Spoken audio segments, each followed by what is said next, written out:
अशोक तंवर ने की प्रेस वार्ता। तंवर ने कहा कि हरियाणा केंद्रीय मंत्रिमंडल में कटौती की है, दुर्भाग्यपूर्ण है। ये हिसार से सांसद बजरेंद्र सिंह को मंत्रिमंडल में शामिल न कर बहुत गलत किया है।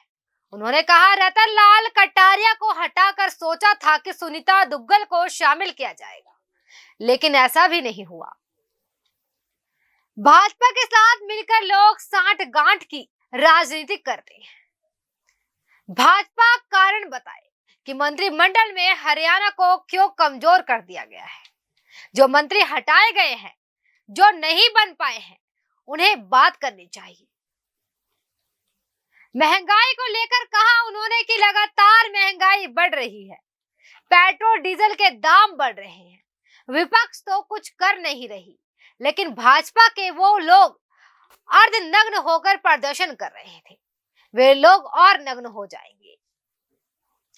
कांग्रेस में नेतृत्व को लेकर चल रहे घटनाक्रम पर बोले तंवर कि कांग्रेस के खून में है, ऐसा वहां अभी भी ऐसा चलता रहेगा। कुमारी शैलजा ने कभी हमारा साथ नहीं दिया, लेकिन अब उनके साथ ऐसा होना गलत है। उन्होंने कहा कि कांग्रेस अध्यक्ष कुमारी शैलजा अभी नहीं हटेंगी, मेरे साथ भी ऐसा ही किया, चुनाव से कुछ वक्त पहले हटा दे तो अलग बात है। कांग्रेसियों को लेकर कहा कि उनको ऐसा लगता है कि अनुशासनहीनता जैसे उनका जन्मसिद्ध अधिकार है। अभी और मामलों को लेकर आऊंगा, अभी तो गरीब की आवाज उठा रहा हूं। अगर राहुल फिर से अध्यक्ष बनेंगे तो क्या आप कांग्रेस में जाएंगे? तो उन्होंने कहा कि बड़ी मुश्किल से नरक से निकला हूं, अभी स्वर्ग में हूं। सभी हमारे प्रिंट और इलेक्ट्रॉनिक मीडिया के पत्रकार साथीगण, सबका बहुत बहुत स्वागत है, धन्यवाद है। हमारे साथी भाई मुग्गू जी, संजीव जी, वालिया साहब, तमाम दूसरे और साथीगण,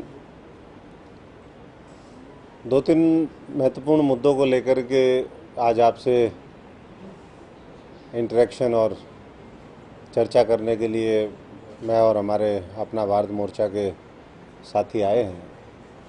सबसे पहले तो कल केंद्रीय मंत्रिमंडल का पूरा विस्तार भी हुआ, उसमें बहुत से लोग हटाए गए, 12 लोग हटे और 36 लोग नए उसमें शामिल हुए।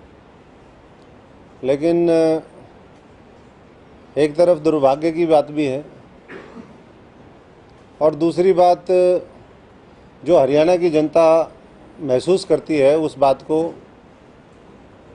देश के प्रधानमंत्री नरेंद्र मोदी जी और उनकी पार्टी ने सपोर्ट भी किया उसको। दुर्भाग्य की बात यह है कि हरियाणा से बढ़ोतरी के बजाय जो मंत्रिमंडल है उसमें कटौती हुई।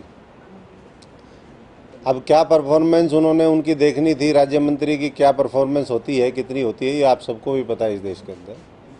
अम्बाला से जो सांसद थे, मंत्री थे, उनको बेचारे को हटा दिया गया और जिनको लेने की बात चल रही थी, चाहे वो हमारे, अब इन्होंने कहा कि जी हम टेक्नोक्रेट्स को लेके आ रहे हैं, पढ़े लिखे लोगों को लेके आ रहे हैं, जो इस देश का एडमिनिस्ट्रेटिव सर्विसेज का, प्रशासनिक सेवाओं का जो सबसे बड़ा एग्ज़ाम होता है और जिन्होंने वो ऑल इंडिया 9th रैंक के रूप में टॉप किया था और जिनको नौकरी छुड़वा करके, मैं चौधरी वीरेंद्र सिंह जी के बेटे भाई विजेंद्र जी की बात यहाँ पर चर्चा कर रहा हूँ कि ऐसा लगता था कि उनको लेंगे। अब वो पता नहीं खट्टर साहब खाना खा के वहाँ पर कटवा के आ गए या क्या मामला है। ये वैसा ही हुआ जैसे पहले कांग्रेस के समय में चौधरी वीरेंद्र सिंह जी के साथ हुआ। बहुत दुर्भाग्यपूर्ण है कि एक ब्राइट ऑफिसर जिनका लंबा करियर था, उनको पहले वो ज्वाइन करवाया और फिर जाकर के उनको परफॉर्म करने के लिए जो मंच मिलना चाहिए, मौके मिलने चाहिए, और ये कह रहे हैं कि जी हम तो बहुत डिफरेंट तरह की पार्टी है। क्या डिफरेंट है भाई? आप जिनके ऊपर केस हैं मनी लॉन्ड्रिंग के और चोरी जारी तमाम तरह के, गलत लोगों को तो आप कैबिनेट में बना रहे हो और ठीक लोगों को नहीं बना रहे। बहरहाल ये उनका आंतरिक मामला है, मैं फिर भी लेकिन हरियाणा से जुड़ा हुआ है इसलिए इसकी चर्चा करी। हमें लगता था कि चलो कटारिया साहब को हटाएंगे तो हमारी सिरसा से जो बहन है सुनीता दुग्गल जी, उनको मौका मिलेगा। उनके साथ भी यही किया और किसी को भी, जो भी और सांसद था वो भी नहीं, ना किसी का एलिवेशन हुआ। बहुत से लोग एलिवेशन के चक्कर में दूसरी पार्टियों में गए थे कि वहाँ जा कर के हमें मौका मिलेगा, हमें कैबिनेट मिलेगी, लेकिन वैसा भी देखने को नहीं आया। और खुशी की बात यह है कि मैं पहले भी ये कहता रहा हूँ, पिछले 5 साल जब हम विपक्ष में थे और विपक्ष की भूमिका निभा रहे थे, कि सांसदों ने, वैसे तो ना तो सांसदों ने यहाँ पर कोई ऐसा क्रांतिकारी कदम किया, कोई बहुत बड़े प्रोजेक्ट इस हरियाणा के अंदर आए, और ना ही उन्होंने संगठन में, जब पिछले बार संगठन बना था भारतीय जनता पार्टी का, केंद्रीय संगठन की मैं बात कर रहा हूँ, तब भी हरियाणा को पूरी तरीके से नदारद रखा। और आज फिर दोबारा ये करके ये साबित कर दिया कि ये भारतीय जनता पार्टी के जो नेता हैं, सांसद हों, उनके दूसरे वो हों या संगठन में भी है, उनके ऊपर केंद्रीय नेतृत्व का कोई विश्वास नहीं, निकम्मे करार हैं। अब हरियाणा क्यों झेल रहा है उसके ऊपर तो बहुत तरह की चीज़ें हैं, वो आप खुद जानते हैं, क्योंकि भारतीय जनता पार्टी के साथ मिलकर के लोग साठगांठ की राजनीति करते हैं और हो सकता है उन्हीं का ही दोबारा इसमें रोल हो, क्योंकि दूसरी पार्टियों में जब सेटिंग होती है तो फिर वो पूरा इन्फ्लुएंस भी करते हैं। तो एक तो ये महत्वपूर्ण मुद्दा था जिसके ऊपर मैं समझता हूँ कि भारतीय जनता पार्टी, वैसे तो वो जवाब जवाब तो ऐसा ही होता है मामला उनका, लेकिन फिर भी वो कुछ न कुछ बताएं कारण कि क्यों हमारे हरियाणा का प्रतिनिधित्व पहले से कम हुआ है। दूसरा, लॉ मिनिस्ट्री हो गई, हेल्थ गया, एजुकेशन गया, आईटी, ये कई मंत्रालय उन्होंने बदले, लेकिन हरियाणा के लोग जिस मंत्रालय से सबसे ज़्यादा प्रभावित रहे, जिसकी वजह से हरियाणा के किसान मजदूर वो बॉर्डर के ऊपर करीबन 8 महीने से बैठे हैं, उस मंत्रालय का कुछ नहीं किया उन्होंने। अगर कृषि मंत्री भी बदलते, या लोग ये कहते हैं कि ये कृषि मंत्रालय से जो पीछे कृषि कानून के नाम पे आए, ये एक्चुअल में तो कॉमर्स एंड इंडस्ट्री मिनिस्ट्री के तहत ये कानून उन्होंने बनाए हैं, तो वो दोनों मंत्री फिर सेव कर लिए। तो ये महत्वपूर्ण मुद्दा है जिसके ऊपर मुझे लगता है कि जो हटाए गए हैं उनको भी बोलना चाहिए, जो नहीं बन पाए उनको भी, कि भाई उनको क्या, उनकी बातें हुई नहीं हुई। और ख़ास तौर से जो प्रदेश के मुखिया हैं, क्योंकि दिल्ली कई बार चक्कर काट के आए वो, इस बीच में आपने देखा था, लोगों को लगता था कि यहाँ के मंत्रिमंडल का मामला होगा, लेकिन हो सकता कुछ और ही मामला हो। एक तो मामला ये था। दूसरा मुद्दा है प्रदेश के अंदर और देश के अंदर जिस तरीके से पेट्रोल डीजल के दाम बढ़ रहे हैं, महंगाई अपने चरम के ऊपर है, गैस के दाम भी लगातार वो हो गए। तो भाई ये मोदी जी और उनकी पार्टी दूसरे लोगों की तो सुनती ही नहीं, विपक्ष की सुनती इसलिए नहीं, विपक्ष है ही नहीं कहीं। अगर होता तो आज तक उनको बाध्य कर लिया होता। लेकिन कम से कम जो लोग भारतीय जनता पार्टी के अर्धनग्न होकर के कपड़े निकाल करके जो प्रदर्शन करते थे, भाई कुछ कपड़े और निकाल लो, उन नंगड़ के सामने दूसरा नंगड़ खड़ा हो जाए तो कुछ राहत मिल जाए इस देश को, इस हरियाणा प्रदेश को। तो कुछ तो कहीं ना कहीं मुझे लगता है कि आज राहत की ज़रूरत है, और उसके लिए सरकार अगर संवेदनशील नहीं है तो जनता भी अपना लगी तो हुई है, लेकिन जो जिम्मेदारी पॉलिटिकल लोगों की होती है वो सब लोगों को मिलकर के निभानी चाहिए आगे। और हम भी अपनी लगातार कोशिश कर रहे हैं कि अच्छे साथियों को जोड़ करके और भविष्य में ये जो तमाम चुनौती इस देश के सामने, प्रदेश के सामने है, उनका समाधान खोजें। तीसरा मुद्दा, आज ही माननीय सुप्रीम कोर्ट का हम सुबह देख रहे थे, रोहतक में लैंड डील के संदर्भ में आया है। मैं माननीय कोर्ट से भी ये अपील करना चाहता हूँ, क्योंकि बार बार माननीय सुप्रीम कोर्ट ने कहा है कि 6 महीने में फैसला आना चाहिए। ये जितने भी भ्रष्ट करप्ट जिन्होंने लाखों करोड़ हजारों करोड़ रुपए की जनता की गाड़ी कमाई खा के डकार मार गए और आज दूसरी पार्टियों और भ्रष्ट अधिकारियों से मिलकर के अपने आप को बचाने में लगे हुए हैं। आखिर लोगों को, ये लोगों के न्याय की मैं बात कर रहा हूँ, क्योंकि लोगों ने जब जनादेश दिया था भारतीय जनता पार्टी को, तो ऐसे ही भ्रष्ट लोगों के खिलाफ एक साफ सुथरी सरकार लाने के लिए दिया था। एक तरफ कोर्ट ये टिप्पणी करता है और पीछे जो मानेसर मामले थे, दूसरे मामले थे, उसी में कोर्ट ने जो सीबीआई की प्रोसीडिंग्स थी उसके ऊपर रोक लगा दी। तो ये कहीं ना कहीं मिला जुला मामला है और justice delayed is justice denied. अगर 7 साल होकर के 8वें साल में भी जो चोर हैं वो पकड़े नहीं गए, सलाखों के पीछे नहीं गए, तो आखिर भारतीय जनता पार्टी कब ये करेगी?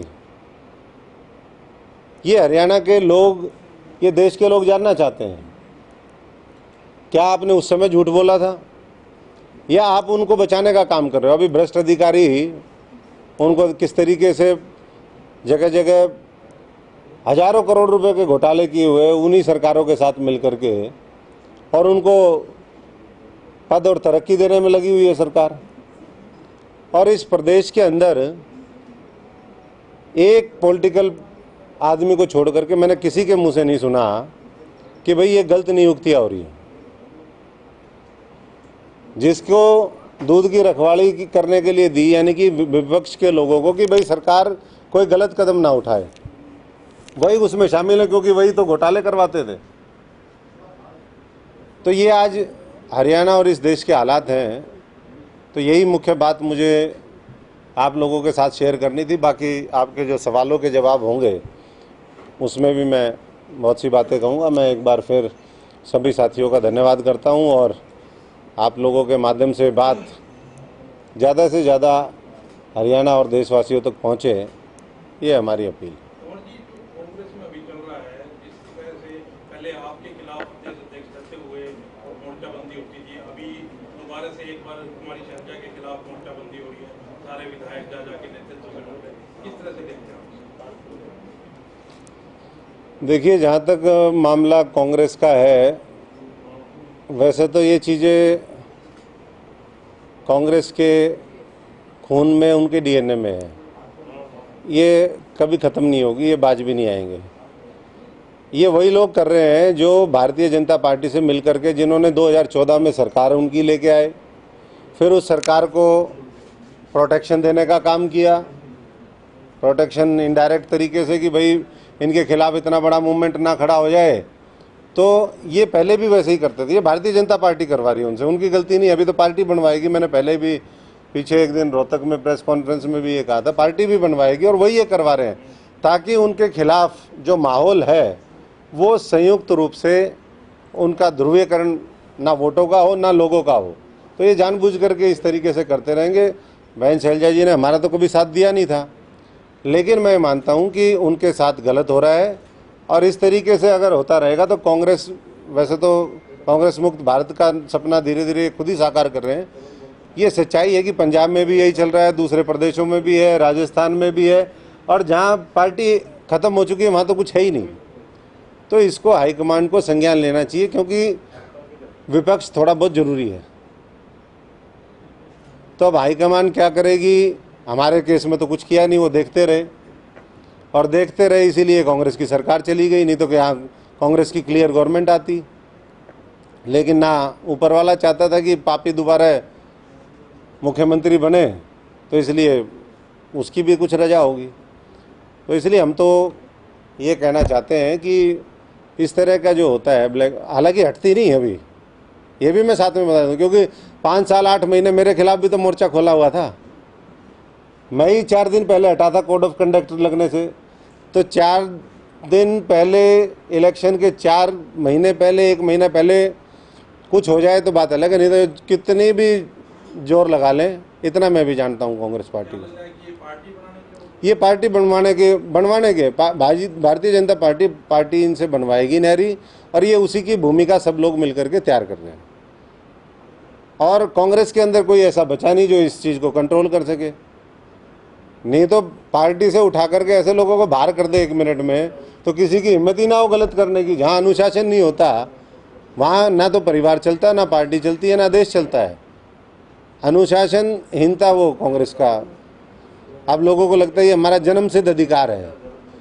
जैसे उस समय कहते थे ना आज़ादी के दौरान कि स्वराज मेरा जन्मसिद्ध अधिकार है, तो अब कांग्रेसियों को लगने लग गया कि अनुशासनहीनता, गुटबाजी हमारा जन्मसिद्ध अधिकार है, और इसी से ही ब्लैकमेल कर करके ले लो। अब पहले ब्लैकमेल करके उन्होंने दबाव डाल करके उस तरीके से किया, तो उनको लगता है ये भी, लेकिन मुझे नहीं लगता कि अभी कुछ होने वाला है। तो कांग्रेस नेतृत्व के सामने क्या मजबूरी है, वो कंट्रोल क्यों नहीं कर पा रही, रिएक्शन क्यों? देखो, मजबूरी तो वही बता सकते हैं, लेकिन मजबूरी तो है ही, कुछ ना कुछ मजबूरी है, तभी तो इतना बर्दाश्त कर रहे हैं। नहीं तो ऐसा कौन सा हिंद केसरी है वो, ये बताओ ना। नहीं, आप क्या महसूस करते हैं, आपको क्या लगता नहीं, मजबूरी तो है ही, मजबूरी है, लेकिन क्या मजबूरी है वो तो वो बता सकते हैं। अब कांग्रेस में जब तक हम थे तो हमारे को भी झेलने की मजबूरी थी, अब अपने को किस लिए। अब हम अभी तो धीरे धीरे और राज खोलेंगे, अभी तो कुछ भी नहीं शुरुआत करी। अभी तो किसान, मजदूर, गरीब आदमी सड़कों पे है, लोग कोरोना से पीड़ित हैं और दूसरी चीज़ें हैं। इसलिए मैं थोड़ा सा जानबूझ करके कि भाई अभी समय नहीं आया है, अभी तो सब लोगों को मिल करके इन मुद्दों के खिलाफ लड़ाई लड़नी चाहिए। कोरोना के खिलाफ लड़ाई लड़नी चाहिए, सब लोगों को मिल करके किसानों की, मजदूर की लड़ाई लड़नी चाहिए, सब लोगों को मिल करके बेरोजगारी के खिलाफ लड़नी चाहिए लड़ाई, महंगाई और ये पेट्रोल डीजल के दाम, गैस के दाम बढ़ रहे हैं, इसके खिलाफ लड़ाई लड़नी चाहिए। इसलिए हम थोड़ा सा राजनीतिक जो और मुद्दे हैं, जो बड़े बड़े एक्सपोजर आने वाले समय में होंगे, उस पर अभी थोड़ा सा कंट्रोल कर रहे हैं। एकदम साहब, जिस तरह से अगर राहुल गांधी को दोबारा कमान मिल जाती है तो क्या आपका दोबारा से एक बार आना होगा? मैं इस नरक से निकल कर के और स्वर्ग की अनुभूति कर रहा हूँ। मेरा चेहरा देखो, इन्होंने तो मेरे सारे तो बाल पाड़ लिए। वो तो था ही, वो तो उसका भी समय, मेरे से मोटा मुंह उनका सूजा हुआ बिना कुछ करे, और जब करेंगे तब क्या होगा। तो आप ये अंदाज़ा लगा सकते हो कि वो कुछ भी अब मामला हो, कांग्रेस के हाथ से जैसे मुट्ठी से रेत निकल जाता है, ऐसे पूरी बाजी निकल चुकी है। ये पंजाब में किसान आंदोलन के बाद पंजाब एक ऐसा प्रदेश है जहाँ पर कांग्रेस की क्लियर गवर्नमेंट आ सकती थी, आती, लेकिन खुद ही कबाड़ा करने में लगे हुए हैं। तो जब खुद ही नहीं चाहते कांग्रेस के बारे में, ये और पार्टियां क्या करती हैं, वो कहती हैं कि भाई हम हार के जबड़े से जीत छीन लेंगे, सॉरी जीत के जबड़े से, हाँ, हार के जबड़े से जीत छीन लेंगे। कांग्रेस क्या करती है, जीत आ रही हो ना मुंह के अंदर, उसमें से हार बोले हार हमें दे दो, हम हार लेंगे। तो जबरदस्ती हार छीनते हैं। ये पूरे देश में यही मॉडल भारतीय जनता पार्टी के सामने आज कांग्रेस का है, इसीलिए कांग्रेस की ये दुर्दशा है। ना मेरा तो, मैं तो इस कुत खाने से निकल के बाहर मुश्किल से तो इतने साल बाद आज़ादी महसूस कर रहा हूँ। तो मैं तो हाथ जोड़ करके कह रहा हूँ कि हे ऊपर वाले, मेरे को भी और हमारे साथियों को आपने बचाने का काम किया, उस जहाज से, समुद्री जहाज से निकाल दिया जिसका डूबना तय है। तो इसके लिए ये जो आपको स्वाद की अनुभूति किसने करवाई? ऊपर वाले ने करवाई, हालात हाईकमांड ने करवाई, और जो लोग थे उन्होंने करवाई। तो श्रेय तो दे रहे हैं आप, उल्टा को श्रेय देंगे नहीं? देखिए, मैं हाईकमांड का बोल रहा हूँ, इतना बड़ा श्रेय स्रोत की अनुभूति का उनको मत दो, जिनके खुद नरक में पैर हैं। मैं पूछ रहा हूँ, ना ना ना ना, उनको नहीं, आप किसको दोगे? ये तो ऊपर वाले को और हाईकमांड को है। और खुद खाना जो है, हाँ, खुद खाने का मतलब खुद का खाना, ये जो खुद रहते हो। देखिए, ये तो संधि विच्छेद आप कर सकते हैं। नहीं, मैं तो ये कह रहा हूँ, जहाँ पर रोज लड़ाई झगड़ा होता हो उसको साधारण भाषा में उसको कुछ खाना बोलते हैं।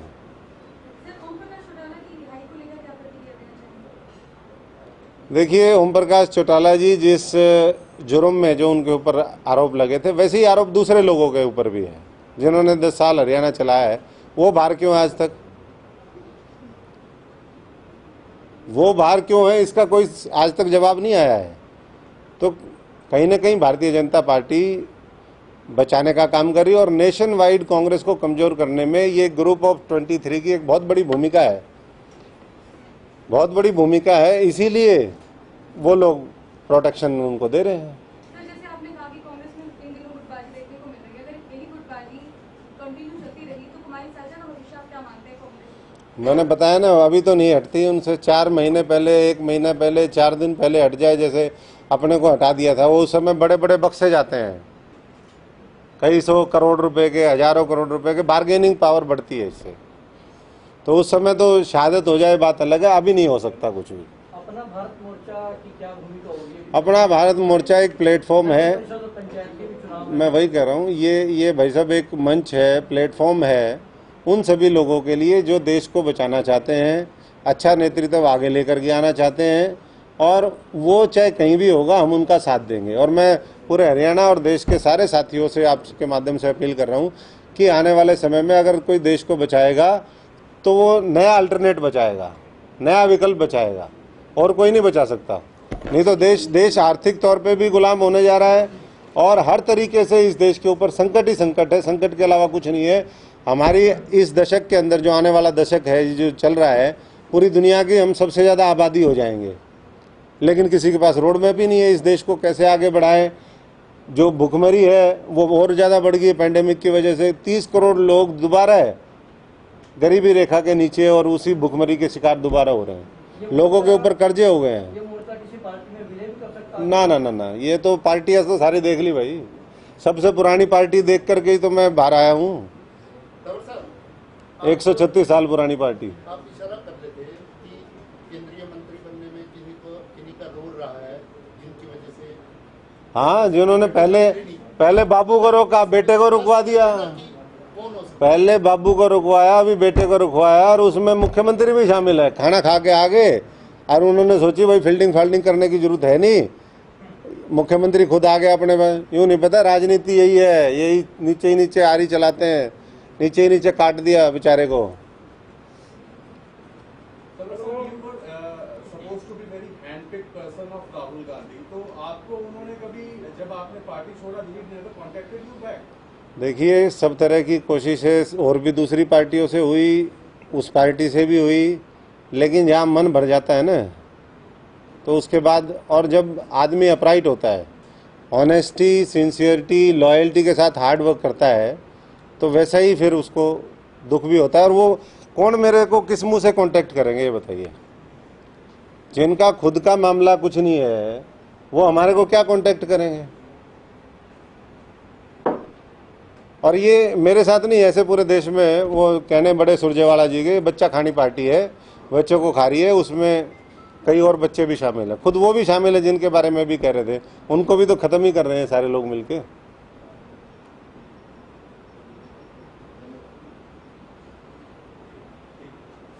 कटारिया साहब को हटाया तो क्या देखते हैं, कारण क्या रहा है?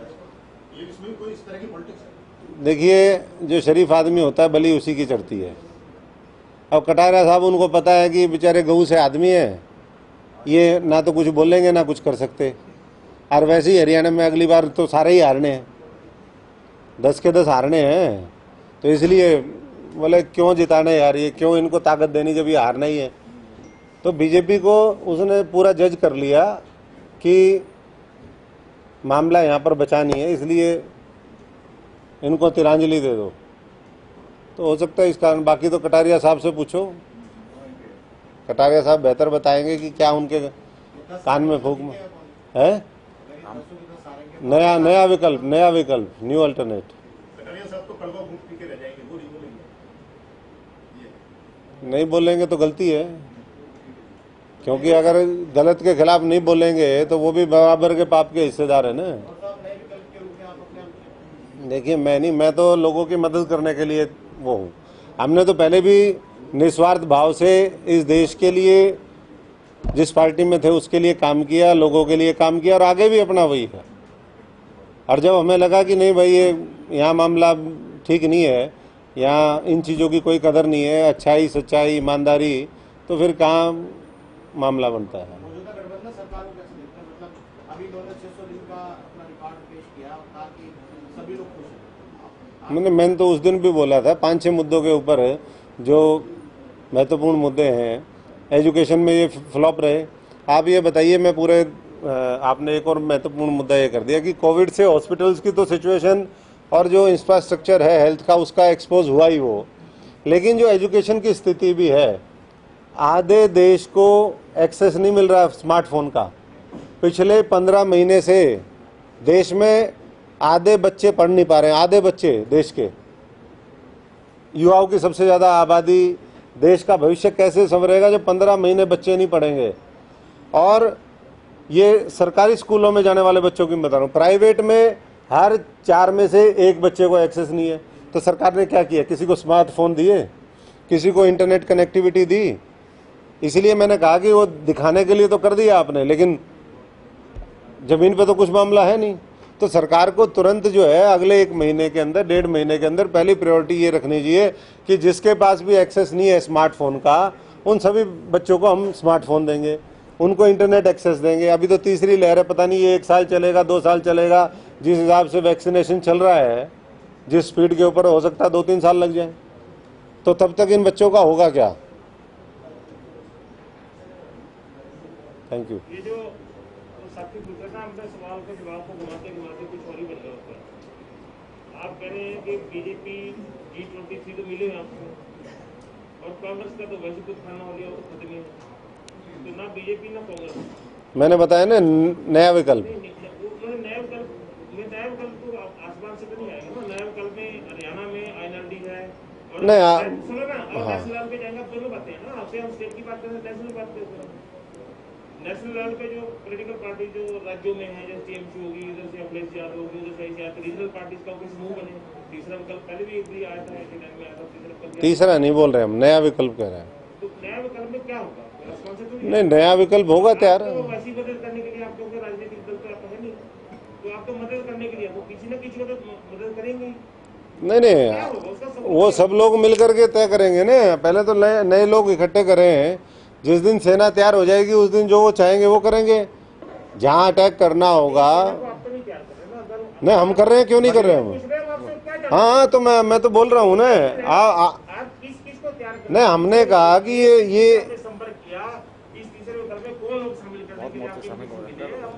देखिए, बहुत से लोग हैं, बहुत से राजनीतिक दल भी हैं, बहुत से अच्छे लोग भी हैं जो जिनकी समाज में क्रेडिबिलिटी है, सोशल कैपिटल उनके पास है, लेकिन पॉलिटिक्स में किन्हीं कारणों से वो इंटरेस्ट नहीं लेते थे। लेकिन अब उनको लगता है कि भाई हमें आगे आना चाहिए, इन पापियों से देश को बचाना है तो आगे आना चाहिए। तो वैसे लोगों को आगे लाने के लिए मदद करेंगे और एक नया विकल्प देंगे।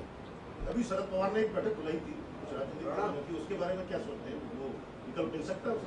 देखिए, ये तो नए में कुछ भी हो सकता है। नया मैंने बोला कि ये जो वर्तमान है, आपने इनेलो का भी पूछा, वो तो वर्तमान में ही है ना। हमने कहा नया विकल्प। देखिए, वो देश का तो एक अलग मामला है। देश का तो बहुत ब्रॉड कैनवस है और उसमें प्ले करने के लिए एकदम कोई पूरे देश में वो तैयार नहीं हो जाएगा। मैं नहीं, प्रदेश की बात कर रहा हूँ और देश की भी कर रहा हूँ कि वहाँ अलग वो सिनेरियो है। हरियाणा का अलग सिनेरियो है।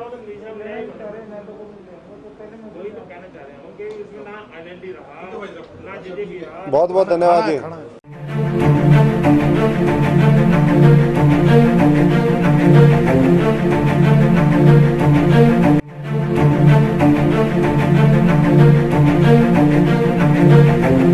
ऐसा अवसर फिर नहीं मिलेगा। अब हरियाणा सरकार की दीनदयाल आवास योजना के अंतर्गत सेक्टर 1 तरावड़ी में 135 और 142 गज के प्लॉट्स मात्र 21,000 रूपए देकर बुक करवाएं। क्रेडिट सोसाइटी, सड़क, sewerage, street light, park, community centre, तुरंत रजिस्ट्री और पोसेशन भी। कॉल 9466034000।